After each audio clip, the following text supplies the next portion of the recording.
SSKM হচ্ছে মমতা ব্যানার্জির গোয়াল ঘর, ওটা মমতা ব্যানার্জির গোয়াল ঘর। ওখানকার রিপোর্ট কখনো পরিচ্ছন্ন হতে পারে না। না না, ওর চুলের মুঠি ধরে এইমসে নিয়ে চলে গেলে ওর আসল স্বর বেরাবে, ওর সাহেবটাকে বেরিয়ে আসবে। ওর কথার উত্তর দিন।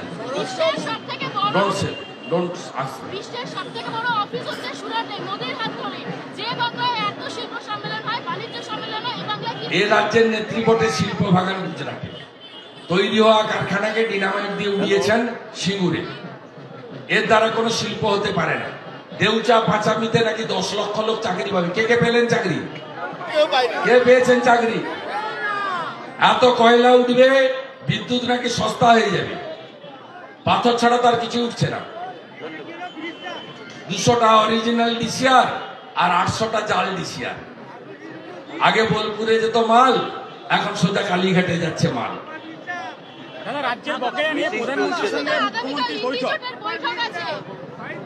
ওটা শোকসভা হবে।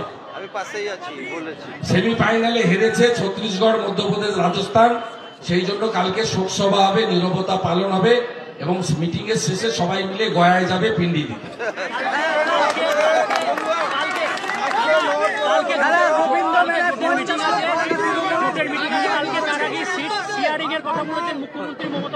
যা পারে করুন, যত যা খুশি করতে বলুন।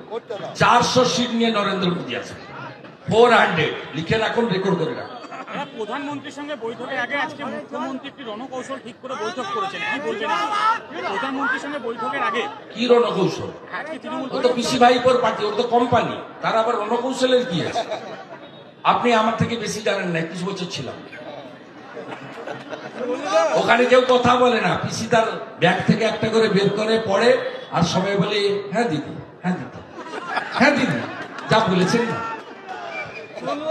অধীর চৌধুরী বলেছে যাদেরকে বের করে দিয়েছে সংসদের স্বরাষ্ট্রমন্ত্রীর বিবৃতি, এই যে সাংসদদেরকে বের করে দিয়েছে, অধীর চৌধুরীকে বহরমপুরের লোক ঠিক সাইজ করবে। ও যা যা করছে, চোর মহুয়াকে নিয়ে যেভাবে নাচানাচি, ও সাইজ হয়ে যাবে বহরমপুর, কিছু করতে হবে।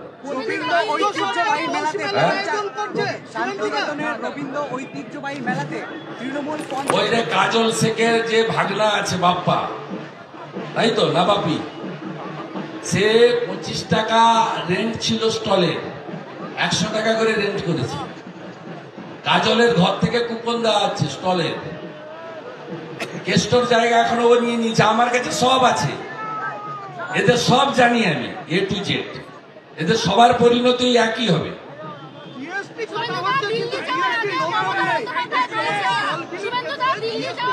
কোথাও জিএসটি জমা পড়ে না। এখানে প্রকৃতি মা দেওয়ার সম্পদ, এত রাজস্ব। 100 টাকা যদি রাজস্ব আদায় হয়, 10 টাকা সরকারের ঘরে জমা পড়ছে। একই রকমের ডিসিআর। এখানে যদি ল্যান্ড ডিপার্টমেন্ট, সরকার, পুলিশ, মুখ্যমন্ত্রী নিজে ইনভলভ হয়। মুখ্যমন্ত্রী চান না রাজস্ব টাকা সরকারি কোষাগারে আসুক, তিনি চান টাকাগুলো রাস্তায় ভাগ হয়ে যাক এবং তার একটা বড় অংশ 75-25 থিওরিতে ওনার কাছে যেন যায়। এইখানে তো জিএসটি হবে না, জিএসটি নাম্বার আপনি খুঁজে পাবেন না।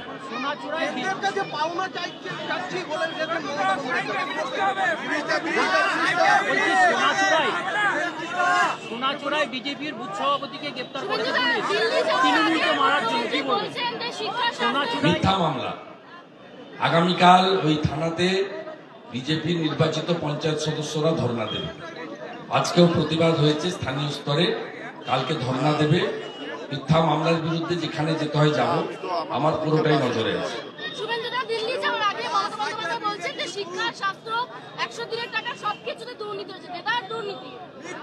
কে দুর্নীতি? কে দুর্নীতি করেছে?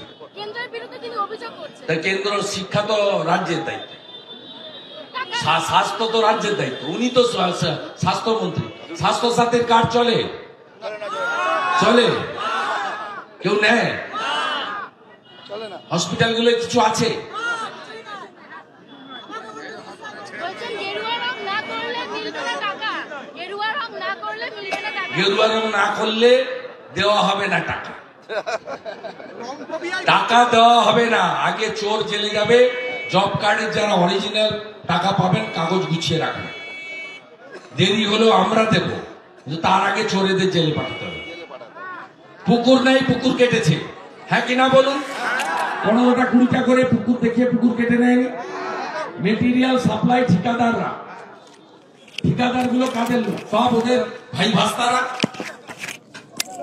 সাধারণ লুট হয়েছে। 1 কোটির বেশি ফেক জব কার্ডে 7,229 কোটি টাকা ড্র করেছে, যারা ভুয়া জব কার্ড আধারের সঙ্গে লিঙ্ক করতে গিয়ে ধরা পড়েছে। এটা আপনার আমার ট্যাক্সের টাকা, দেশের টাকা। অতএব ভ্রষ্টাচারীরা আগে জেলে যাবে।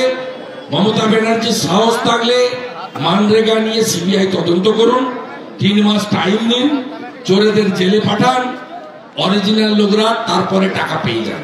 গিরিরাজ সিং একই কথা সংসদে বলেছেন, ভ্রষ্টাচারীদের বিরুদ্ধে ব্যবস্থা নিলে আমরা সেকশন 57 যেটা লাগিয়ে রেখেছি উইথড্র করে নেব এবং টাকা ছাড়তে শুরু করব। যতক্ষণ চোরেদের কাছ থেকে লুট হওয়া টাকা উদ্ধার না হবে ততক্ষণ পর্যন্ত এটা চলবে। এক কেষ্টমন্ডলের এক সিকিউরিটির কাছ থেকে 200 কোটি টাকা সম্পত্তি পাওয়া গেছে। কেষ্টর এখনো পর্যন্ত 600 কোটি টাকার সম্পত্তি পাওয়া গেছে। আরো কত বেনামে আছে কেউ জানে না। সব সম্পত্তি ইডি অ্যাটাচমেন্ট করেছে, অকশন হবে, নিলাম হবে, এই টাকা সরকারের কোষাগারে জমা পড়বে। তারপরে আবার মাছ বিক্রি করতে হবে বোলপুর বাজারে, জল মারতে হবে 150 টাকা, 150 টাকা, 170 টাকা, আবার মাছ বিক্রি হবে।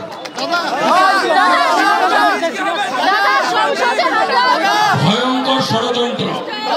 এটা শুধু অমৃতা সিনহা নয়, মিস্টার বিন্দালের সময় থেকে হচ্ছে। এই সরকার করছে, সিআইডি পুলিশ করছে, ভাইপোর নির্দেশে করছে, মমতা ব্যানার্জির সম্মতিতে হচ্ছে। সুপ্রিম কোর্টের উচিত হস্তক্ষেপ করা। অশোক চন্দ্র মহোদয় বিচারপতির বিরুদ্ধে হয়েছে, রাজশেখর মাতা মহোদয় মহামান্য বিচারপতির বাড়িতে পোস্টার ফেলেছে, একজনও গ্রেপ্তার হয়নি। অমৃতা সিনহা মাননীয় বিচারপতি, তার সিকিউরিটি পর্যন্ত উইথড্র করা হয়েছে। আপনাকে আমি উদাহরণ দিয়ে বলছিলাম, রাহুল গান্ধীর মেম্বারশিপ চলে গেছিল কনভিকশনের জন্য লোয়ার কোর্টে, হাইকোর্টে রাহুল গান্ধী হেরেছিল, সুপ্রিম কোর্টে জিতেছেন, আবার মেম্বারশিপ ফিরে পেয়েছেন। একটা বিজেপি কর্মী, নেতা, মন্ত্রী, সাংসদের নাম বলুন যারা সুপ্রিম কোর্টকে, বিচার ব্যবস্থাকে, যে রায় দিয়েছেন বিচারপতিকে আক্রমণ করেছে। বিচার ব্যবস্থা হচ্ছে আমাদের সংবিধানের মেন পিলার। এখানে স্টেট স্পন্সর টেররিজম চলছে হাইকোর্টে বিচারপতিদের বিরুদ্ধে। লোয়ার কোর্টের বিচারপতিদের তো কার্যত এরা ভয় দেখিয়ে পুলিশ দিয়ে শুইয়ে দিয়েছে। এখনো হাইকোর্টের একটা বড় অংশ মানুষকে জাস্টিস দেওয়ার চেষ্টা করছেন, বেকার যুবকদের ত্রাতা হিসেবে ভূমিকা নিয়েছেন এবং করাপশনকে, দুর্নীতিকে উপড়ে ফেলতে চাইছেন, ডেমোক্রেসিকে রেস্টোর করতে চাইছেন। সেই কারণে সম্মানীয় বিচারপতিদের শুধু আক্রমণ নয়, তাদের বাড়িতেও আক্রমণ হয়েছে এবং এটা সম্পূর্ণ false, fabricated, politically motivated by the Mamata Banerjee. আমাদের ভিডিও ভালো লাগলে লাইক এবং শেয়ার করুন। কমেন্ট সেকশনে গিয়ে জানান আপনাদের মতামত। আরও ভিডিও পেতে আমাদের চ্যানেল সাবস্ক্রাইব করুন এবং প্রতি মুহূর্তে খবরের আপডেট পেতে প্রেস করুন বেল আইকন।